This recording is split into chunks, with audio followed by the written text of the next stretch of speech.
అనేవాడికి రాడంటున్నారు కదా, మరి ఎందుకు ఇంకా అసెంబ్లీ తీర్మానం ఇది? శాశ్వతం వీళ్ళే కదా. అదేది మొన్నటిదాకా 15 ఏళ్ళు, నిన్న పవన్ కళ్యాణ్ గారు ఈ స్పీచ్ సందర్భంగా 25 ఏళ్ళకి తీసుకెళ్ళిపోయారు. 25 ఏళ్ళు ఒకటే ప్రభుత్వం ఉంటేనే అభివృద్ధి జరుగుద్దట. మరి ఈ భారతదేశంలో 25 ఏళ్ళు ఒకటే ఉన్నటువంటిది కాంగ్రెస్ పార్టీ అధికారంలో ఉంది దాదాపు 40 ఏళ్ళు. మరి అభివృద్ధి చెందిందే?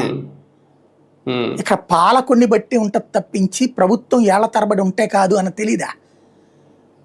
తెలుగుదేశం పార్టీ ఎన్ని సంవత్సరాలు పరిపాలించింది, కాంగ్రెస్ ఎన్ని సంవత్సరాలు పరిపాలించింది ఇక్కడ రాష్ట్రాన్ని? పరిపాలనలో ఎవరు లెక్కలు ఆడుకుంటాయో, లేకపోతే 25 ఏళ్ళు ఒకళ్ళే ఉంటారు అధికారంలోకి. ఆయన నిన్న 25 ఏళ్ళు చేశాడు, ఇప్పుడు దాని రూట్ మార్చాడు ఆయన. 25 సంవత్సరాలు ఒకళ్ళు, అంటే ఒక తరం స్థిరంగా ఉంటే జరుగుద్దట అభివృద్ధి. కాంగ్రెస్ ఒక తరం ఏంది, 3 తరాలు స్థిరంగా ఉంది ఆంధ్రప్రదేశ్లో. 82లో తెలుగుదేశం పెట్టేదాకా స్థిరంగానే ఉంది కదా, మరి ఎందుకు అభివృద్ధి జరగలేదు? తెలుగుదేశం వచ్చాక ఎందుకు రాష్ట్రం విడిపోయింది? తెలుగుదేశం తర్వాతనే కదా విడిపోయింది రాష్ట్రం. అంతా ఒక చోట అభివృద్ధి కేంద్రీకృతం కావడం వల్లే కదా విడిపోయింది.